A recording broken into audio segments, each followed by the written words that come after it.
Bonjour à tous, bienvenue à Boisvert Radio. Aujourd'hui, c'est la troisième émission spéciale, un an de Boisvert Radio, une série d'émissions spéciales pour célébrer le premier anniversaire de mon podcast. Pour l'émission d'aujourd'hui, je suis accompagné de mon collaborateur Thomas Beauchemin. Salut Tom, ça va? Salut, ça va super bien toi? Yes. Il y a un an, jour pour jour, je recevais un premier invité à Boisvert Radio. Il s'agissait de Dan Pou, un animateur de radio bien connu dans la région de Québec. Et aujourd'hui, un an après cette première entrevue, on s'en va reprendre des nouvelles de Dan pour parler de ce qui lui est arrivé dans la dernière année. Dan Pou, re-bienvenue à Boisvert Radio. Comment vas-tu? Hey, salut Charles, salut Thomas. Charles, d'abord, il faut que je te félicite parce que j'ai pu suivre ta grande panoplie d'invités dans la dernière année. Puis sérieusement, j'étais impressionné. Là, vous avez travaillé fort pour avoir des bons invités. Ah, ben merci beaucoup. Puis justement, tu en fais partie, donc on est bien content. Non, je ne parlais pas de moi, je parlais des autres. Là. Ouais, mais toi aussi, tu en fais partie de ces grands invités. Tu es une icône de la radio de Québec. Mais sérieux, c'est le fun, les gars, de voir des jeunes comme vous autres, passionnés. Tu sais, vous seriez pas obligés de faire des podcasts puis de faire des simili-émissions de radio puis de mettre ça sur Spotify puis YouTube. Mais sérieusement, je suis impressionné par votre côté, je dirais, persévérant puis par votre débrouillardise. Je dirais ça comme ça. Merci beaucoup. Merci. On le prend bien. Donc, on va commencer par parler de radio. Tu es devenu le chroniqueur sportif à Radio X dans la dernière année. Parle-moi un peu de cette année qui vient de passer là, à un nouveau poste pour toi. Oui, bien c'est ça. J'ai fait 20 ans de radio jusqu'en mars 2020. Puis après ça, j'en ai pas fait l'été passé. Je suis allé diriger un club de golf à Saint-Jean-Port-Joli. Puis au mois de novembre, le producteur de Jeff Fillion, il m'a appelé. Puis moi, j'avais commencé avec Jeff au début des années 2000. Puis son producteur, il m'a appelé pour que je fasse des chroniques. Fait que on s'est entendu au début, c'était 2 chroniques par semaine, lundi, vendredi. Puis après ça, après les fêtes, c'est devenu 3 chroniques par semaine. Puis là, Dominique Moret, il voulait me parler. Fait que ça a été une chronique en plus avec Dom le mardi matin. Fait que là, on était rendu à 4 chroniques par semaine. C'était bien le fun cet hiver, sauf que j'ai été approché. Puis au début mars, j'ai commencé un nouveau poste de directeur d'un club de golf au Lac-Saint-Joseph. Mm-hmm. Là, on avait beaucoup d'ouvrages, fait que 4 chroniques par semaine, ça ne marchait plus. Là. Fait que, je me suis entendu avec Jeff et avec Doom qu'on allait se laquer à cadence un peu. Mais là, le Canadien a fait les séries, puis non seulement il a fait les séries, mais il gagne leurs séries. Quand le Canadien est en série, ben, c'est le fun de parler de sport, hein? On aime bien ça. Ouais. Fait que là, j'ai repris un peu le beat des chroniques, là, puis on en fait encore une avec Jeff puis une avec Doom à chaque semaine. Mais à Saint-Jean-Baptiste, là, en principe, le Canadien va avoir gagné la coupe rendu là, j'imagine. Mais non, sérieux, à Saint-Jean-Baptiste, je vais arrêter ça parce qu'on va avoir trop d'ouvrages au golf. Puis je vais reprendre ça quelque part au mois de septembre. OK. Parfait, ça. Ça m'amène un peu à cette question-là, justement, que tu en as parlé. Bon, Radio X, c'est la question pour cet été, puis c'est très comprenable avec ton poste au club de golf, mais justement, en septembre, tu prévois revenir avec Jeff Fillion et puis aussi Dominique Moret du côté de Radio X. Dis-moi, est-ce que tu prévois reprendre tes chroniques un peu comme tu les faisais, 4 semaines? Est-ce que tu pourras avoir un poste aussi peut-être bientôt là-bas? En tout cas, on ne sait pas trop, mais qu'est-ce qui t'attend? Honnêtement, Thomas, je me vois plus dans le golf que dans la radio dans les prochaines années. Okay. Fait que moi, le fait de pouvoir faire des chroniques, c'est parfait parce que ça me reste impliqué dans le monde de la radio. Je peux continuer de donner mon opinion. Puis je trouve honnêtement que, parce que j'avais jamais fait de chronique ben, j'ai été comme en onde avec Jules Parent et avec d'autres animateurs pendant longtemps. Ouais. Je participais à des émissions de radio. Puis j'ai animé mon émission de sport pendant 10 ans, mais j'ai jamais fait de chronique. Oui, tu as souvent été animateur. Oui, puis savez-vous quoi, les chroniques, finalement, c'est le fun. J'ai pris goût à ça. Ça dure des fois 15, des fois 20, des fois une demi-heure. Puis c'est le fun. Il y a différents sujets. Des fois, je propose des sujets. Des fois, on part sur une track, puis on ne sait pas trop à quelle heure ça va finir. Ouais. Mais non, c'est bien le fun. J'aime ça, les chroniques. Puis je pense pas revenir dans un poste à temps plein. En fait, ça ne m'intéresse pas vraiment, je vous dirais, de revenir à temps plein à radio. OK. Je vais vous laisser les postes qui vont arriver, là, je vais vous les laisser à vous deux. Ah, c'est le fun. Merci, ça. Faut pas trop le dire, c'est bon. L'été dernier, tu venais d'être engagé, comme tu mentionné plus tôt, comme directeur général du club de golf Trois-Saumons. cette année, tu vas occuper le même poste, mais au club de golf Lac-Saint-Joseph. Ouais. Parle-moi un peu de ce nouveau défi pour toi. Ah, c'est vraiment le fun, honnêtement. Moi, ça fait 35 ans que je joue au golf, fait que j'ai toujours aimé le golf. Puis, c'est ça. J'ai été approché au mois de fin janvier à peu près. Février, on s'est entendu, puis j'ai commencé à travailler le 1er mars. Okay. Fait que, non, c'est bien le fun. C'est une super expérience. Il fait beau, les gens sont contents. Le terrain est magnifique. Le monsieur puis l'équipe d'employés qui s'occupent du terrain sont très compétents. Fait que, non, j'aime bien ça. C'est relationnel beaucoup. Là, c'est le service aux membres puis l'accueil des visiteurs qui viennent nous voir. Mais c'est un autre domaine, mais je reste dans le monde du sport. C'est un domaine que j'aime beaucoup parce que j'aime jouer au golf. Je n'ai pas la chance de jouer aussi souvent que je voudrais, mais ça, c'est bien correct. Je le savais avant d'arriver. Puis la pandémie, les gars, ont amené des golfeurs, je dirais, un peu de votre âge, un peu plus vieux, puis des gens peut-être de 40-50 ans qui avaient abandonné le golf, qui se sont remis au golf parce que même il n'y avait pas d'autres activités possibles à faire dans le confinement. Fait que ça a été... Il y a eu beaucoup de côtés négatifs à la COVID, mais pour le golf, pour l'industrie du golf, ça a été très bon. Il y a beaucoup de clubs de golf qui sont bien contents de cette popularité des golfeurs. Puis, on va avoir un bel été. Oui, ça, tu vois un engouement là, vraiment au niveau du golf. Là, vraiment, le monde le golf, c'est une des premières activités qui a été permise. Fait que là, le monde voulait faire des activités, fait qu'ils sont allés au golf. Ça a été tout à fait bénéfique pour vous autres. Ah oui, ça paraît, il y a beaucoup de monde. Ouais. Good. Tu es arbitre au hockey également. Ça fait plus d'1 an là, que tu n'as pas arbitré. À quel point ça te manque et quels sont tes plans là, avec l'arbitrage l'an prochain? Ben là, contrairement à toi, Charles, moi j'ai 50 ans, fait que tu comprends que je n'arbitrerai pas dans les 30 prochaines années. Mais sérieusement, ça m'a manqué beaucoup. Parce que arbitrer, c'était une façon pour moi de bouger. J'aime pas bien aller au gym, puis je trouvais qu'au niveau cardio, c'était bien intéressant. Ouais. J'aime le sport, j'aime m'impliquer parce que j'ai eu des bons souvenirs de mon hockey mineur. Fait que c'est une façon pour moi de redonner. Puis d'arbitrer, ça fait en sorte qu'on rencontre plein de gens comme toi d'ailleurs que j'ai rencontré en arbitrant. Ouais. Tu rencontres les coachs, tu as des relations avec les coachs. Puis tu es aux premières loges d'un match de hockey, peu importe le calibre. Puis tu as des responsabilités un peu plus quand tu es en charge. Mais c'est vraiment le fun d'arbitrer. J'ai aimé ça, puis ça m'a manqué cet hiver, mais là, je pense pas que je vais faire ça bien longtemps. Fait qu'il faudrait qu'on recommence à jouer des games de hockey bientôt si je veux arbitrer une couple d'années parce que pour moi, ma retraite achève pour l'arbitrage. Oui. Mais pour cet été, est-ce que ça t'intéresse peut-être? Non, j'ai trop d'ouvrages au golf pour arbitrer. Fait que s'ils repartent des ligues d'été ou si ça recommence, moi, ça va aller plus au mois d'octobre. OK, au mois d'octobre pour la saison 2021-2022. Oui, c'est ça. Mais les habitudes, les gars, le hockey mineur, là, je pense à mon neveu qui était deuxième année midget 3A dans le coin de Saint-Eustache cette année. Il n'a pas joué de l'année. Ouais. C'est pas évident quand même. Vraiment pas.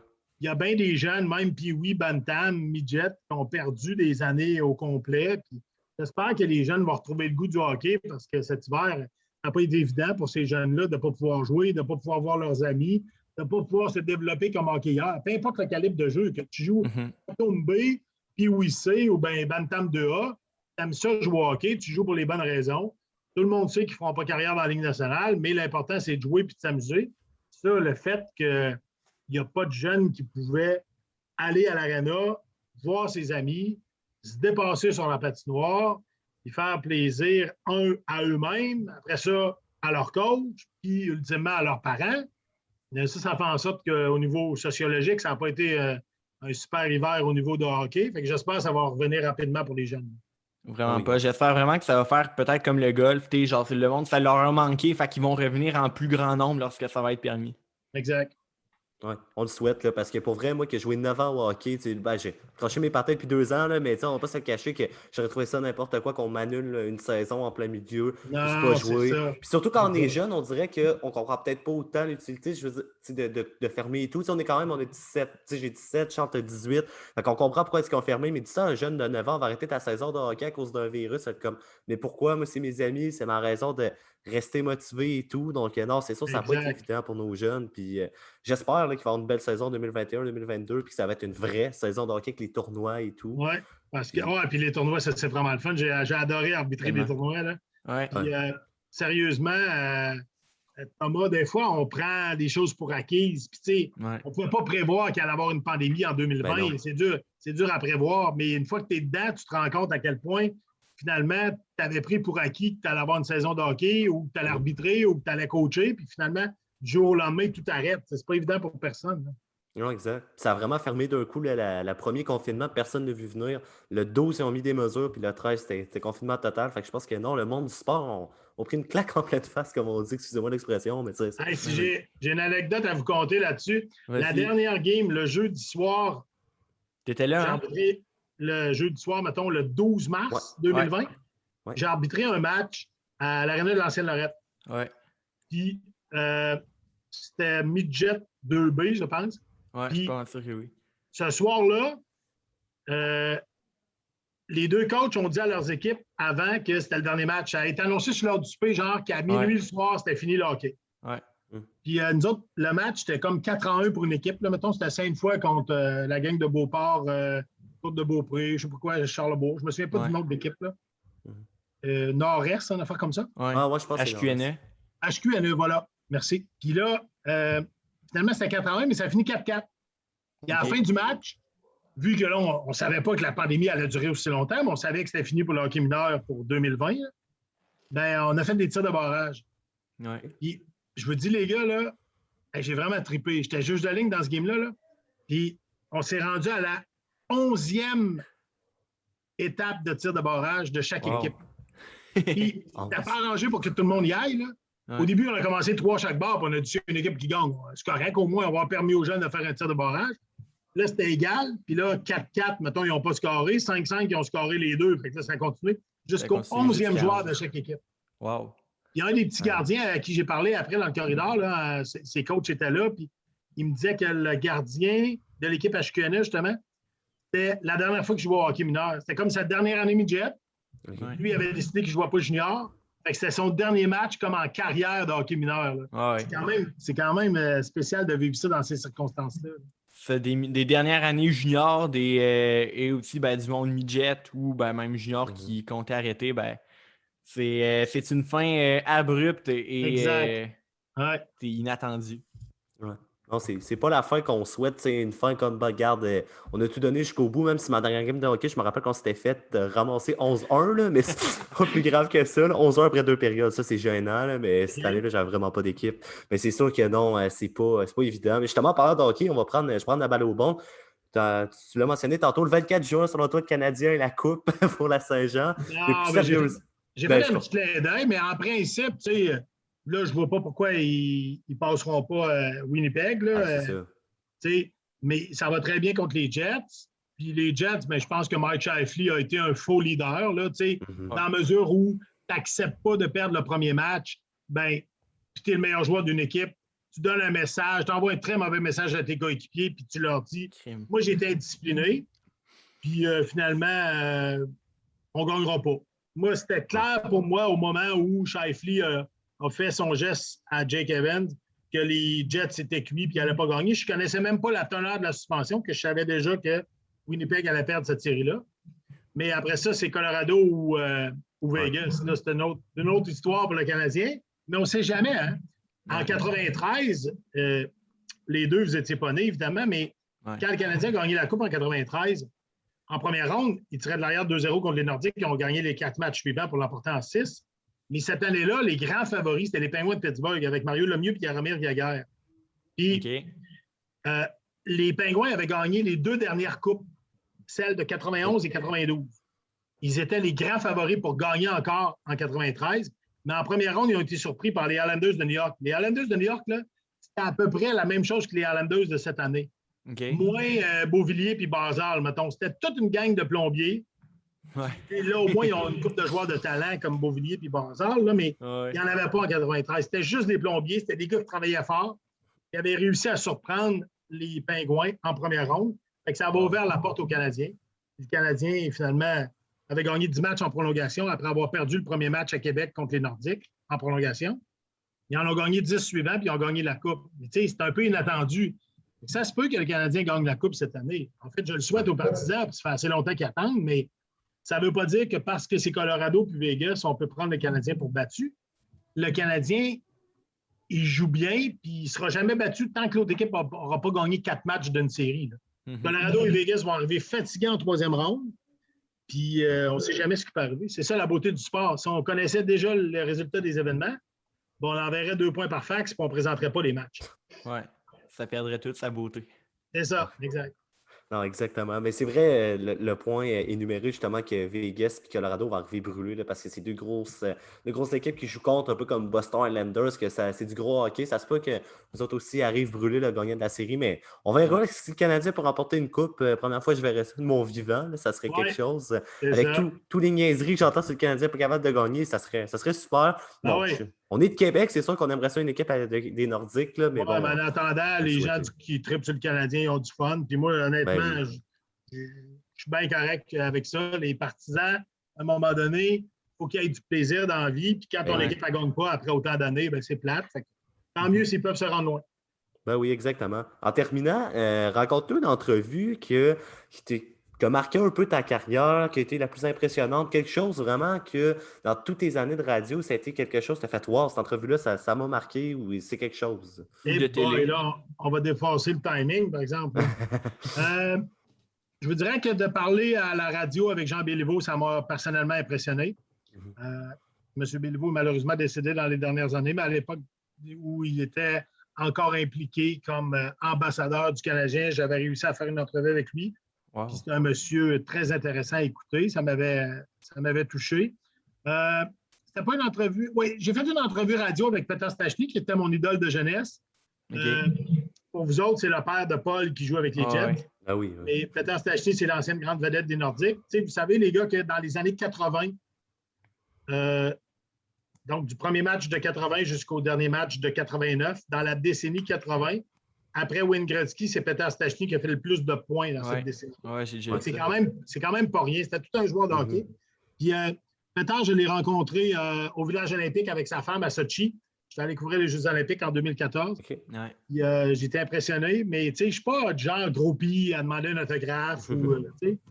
J'ai pris une photo de Peter et sa femme avant de me rendre compte en revenant à Québec que finalement, je ne m'étais pas fait prendre en photo avec eux autres.